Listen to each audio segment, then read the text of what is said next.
hurmatli obunachilar, yine bir şaran kalmalı açık sağlan işlerini bir kadar görsemiz birini garajını bitirdiler.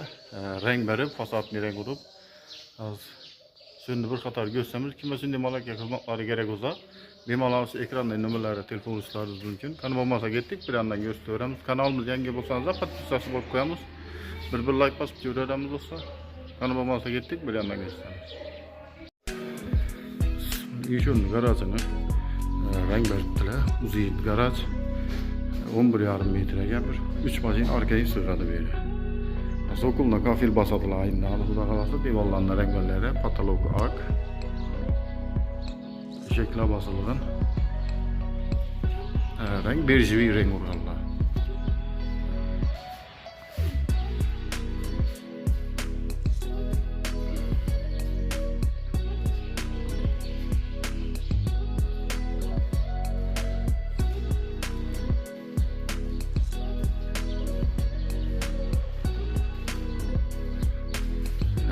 Yani alt tarafını gipse kardon üstünü bekleyenler, üstü bunu açık olan belli.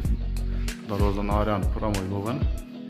Aldığınız gipse kardon bilan bekleyenler. Yollarını yazat, atık uzatıp.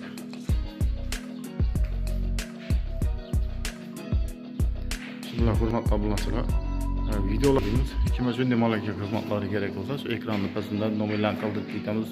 Malaka chiqqanlarni ustalar hamma ish kelganlarni atachenka deysizlarmi, klassik usulmi, ramchami, abo yevroymi, hamma narsa kelar ekan. Bemalol ekranda nomerlari telefon uçlarınız mümkün. Kanalımızda yangi bo'lsa, podpisatsiya bo'lib qo'yamiz.